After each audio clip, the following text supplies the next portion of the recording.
Assalamualaikum dan salam sejahtera. So untuk hari ni saya akan terangkan dua cara kita nak entry trade lah. Maksudnya kita nak trade, kita ada dua cara kita nak masuk. So first kali adalah pullback. Pullback ataupun kita beli sebelum breakout. And then second adalah breakout. So setiap apa yang kita buat ataupun kita enter trade, dia ada pro and cons dia lah. Sama ada kita dalam life kita pun, setiap decision yang kita nak buat mesti ada pro and cons dia. So kita kena listkan, and then kita tengok yang mana lebih suit kita punya personality lah.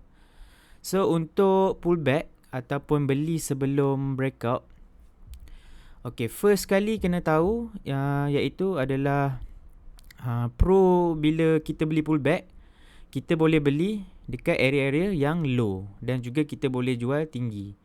So bila kita beli buy low and sell high ni, dia akan ada have profit, more profit potential lah.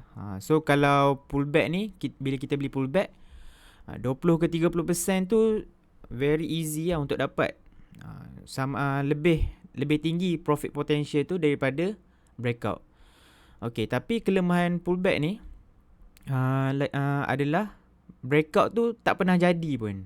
Kita beli sebelum breakout, tapi breakout tu tak pernah jadi pun. Ataupun bila dia dah breakout, dia tak pullback dekat tempat area yang kita target untuk dia pullback tu. So kadang-kadang market ni bila dia naik, okay, kadang-kadang dia breakout kan. Dia breakout, dia tak pullback pun dekat area yang kita sangka kan dia akan pullback. So itu adalah dia punya kelemahan lah. And then pullback ni dia punya waiting time tu lagi tinggi lah. Maksudnya kalau breakout kita beli terus gerak kan. So pullback ni kita beli mungkin kena hold dalam 2-3 minggu baru nampak kan. Tapi dia punya kelebihan dia, kita punya profit potential tu lagi tinggi lah.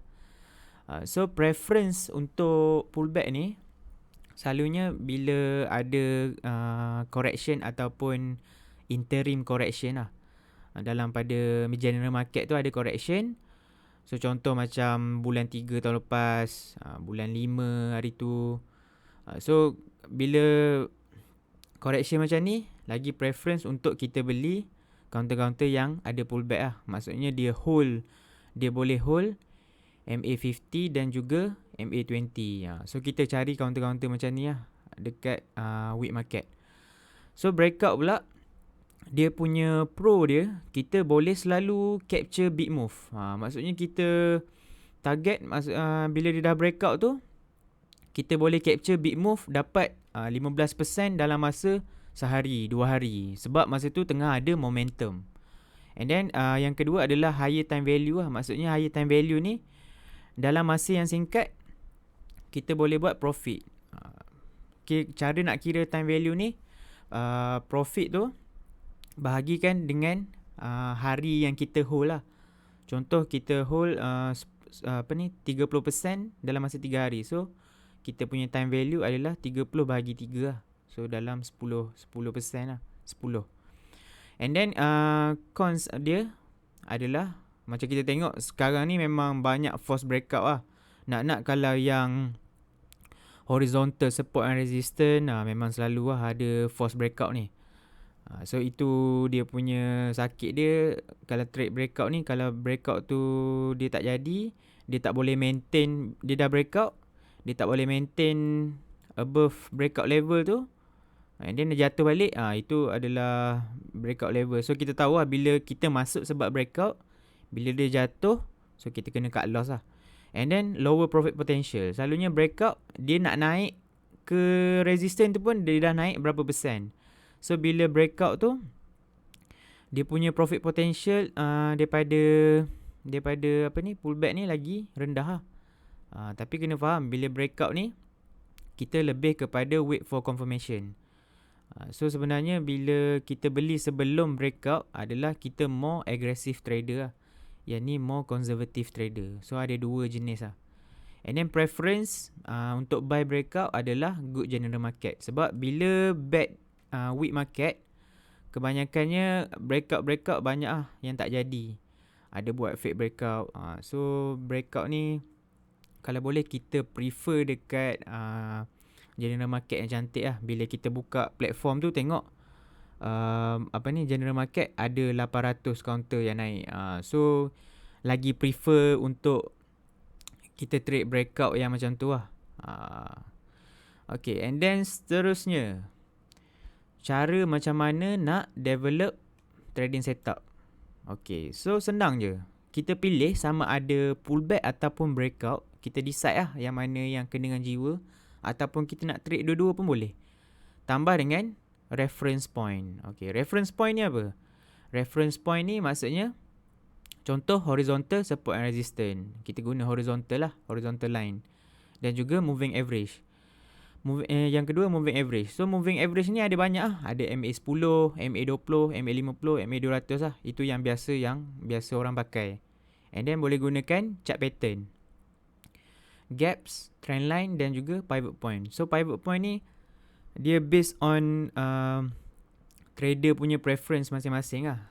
Kadang-kadang pivot point ni kalau orang tu trade dekat near moving average, so itu adalah pivot point dia. Pivot point ni maksudnya point di mana tempat kita nak take action. So kita punya preference setiap orang tu berbeza-beza lah. Okay, so nanti kita akan try tengok contoh.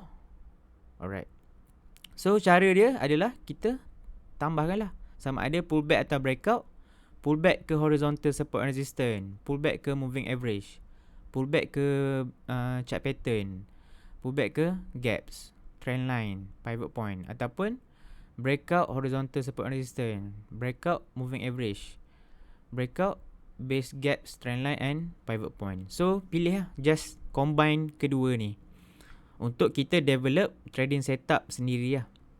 So setiap orang berbeza. Kita pilih yang mana suit kita punya personality, yang mana suit kita punya cara kerja, lifestyle. So kalau busy, better beli area-area pullback lah. Yang area di mana kita dia punya momentum tu kayaknya lebih kepada buy on weakness lah. And then breakout ni kita tahu adalah buy on strength. So bila kita tak sempat nak monitor, so tak payahlah beli breakout kan. So tengok kita punya preference lah. Alright, seterusnya kita tengok chart. So boleh study, boleh tengok counter-counter macam ni, MMC Corp. Okay, kita tengok MMC Corp. Sekejap MMC Corp tahun 2003. So kat sini, alright, kat sini kita boleh draw dia punya horizontal line. Okay, kita boleh draw horizontal line. So kita tengok dekat sikit. Bila dia break ni, okay, dia break horizontal line ni, and then dia ada pullback ke horizontal line. So boleh masuk ke sini. Ada yang masuk kat sini terus, ada yang tunggu pullback. Kalau macam saya, sini saya kira sebagai pivot point saya lah. Tempat saya take action kat area sini lah. Okay, so kita nampak ada tight price action macam ni. So saya punya ni adalah confirmation untuk saya break adalah bila dia break hide this candle lah. So saya akan masuk ke area sini. So dia ada banyak trading setup kan. So kita pilih lah yang mana yang kita suka. Lepas tu bila dia dah naik macam ni, dia ada pullback ke MA20. Pullback ke MA20. Lepas tu ada trader-trader yang guna trading setup ni beli. So dia naik harga. So kat sini another pivot point bagi saya. So ada type price action macam ni. So saya akan masuk bila breakout. Ataupun nak beli dekat low apa ni, consolidation ni kan. Low dekat area kotak ni boleh juga. So bila ada confirmation untuk break, kita average up lah. So bila tengok kat sini, bila dia dah naik, dia ada pullback ke EMA 10. Kat sini pun ada orang masuk. So orang-orang yang masuk trading setup kat sini, dia naik, bila dia beli, harga naik lah. So tapi kena aware lah. Bila pullback dekat area-area short term moving average, kita tahu dia punya kenaikan tu lagi cepat dan juga lagi tak sustain lah. Tapi kita tahu bila pullback short term moving average ni, dia lebih kepada setup high risk high return. Okay, so kita tengok kat sini. Lepas tu dekat sini kita boleh tengok dia break base breakout. Kat sini adalah base breakout. Kat sini pun kita boleh kirakan sebagai base breakout lah. Sebab dia buat pattern rectangle. Dia buat bentuk flat base macam ni kan. So kita tengok kat sini adalah breakout. Kita panggil base breakout lah. Alright, so ini adalah pullback. Okay, lepas tu kita tengok kat sini ada another base. Kita tengok kat sini ada another base. So bila breakout and then dia ada pullback and then dia rebound balik. So kat sini kalau macam saya, kat sinilah saya punya pivot point saya. Kat situ. So bila dia break kat sini, sebelum dia obvious base breakout ni, kita tahu dah dia akan ada breakout. So kita buat confirmation bila breakout tu kita nak tengok volume. Okey, itu adalah contoh-contoh contoh-contoh yang ni lah. Maksudnya kita nak buat trading setup lah. So kalau dekat yang jenis suka counter trend, kalau yang jenis suka counter trend kan, so boleh tengok dekat sini. Kat sini ada support upper gap, kat sini support lower gap. Okey, so bila dia dah break kat sini, yang ni akan jadi bila dia dah break kan. So kat sini bila dia dah kat bawah macam ni, yang ni jadi resistance. So dia break resistance ni. So dia break resistance ni, kita pun masuk untuk short term. Tapi bila kita counter trend, kita kena faham lah. So kita punya trading lebih kepada short term. So tak kisah apa-apa trading setup sekalipun, selagi mana kita buat duit dalam market and then kita backtest, kita buat duit, so benda tu betul. Yang penting suit kita punya personality, suit kita punya lifestyle lah.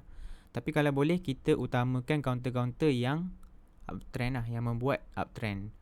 Macam mana nak buat uptrend, kita tengok dia punya moving average cantik macam ni. Short term moving average di atas lower. Short term moving average atas higher moving average, MA20 atau MA50. Lepas tu kita tengok dia punya market structure ada higher low, higher high, higher low, higher high, higher low, higher high. So dia bentuk macam ni. So itu adalah contoh-contoh counter yang uptrend. Alright, so kita tengok balik cara kita nak develop trading setup. Kita beli pullback ataupun breakout ke reference point. So ini adalah list reference point, dan juga ada pro and cons lah untuk beli buy ataupun breakout. So itu sahaja untuk perkongsian hari ini. Semoga bermanfaat untuk semua. That's all for me. Thank you so much. Assalamualaikum.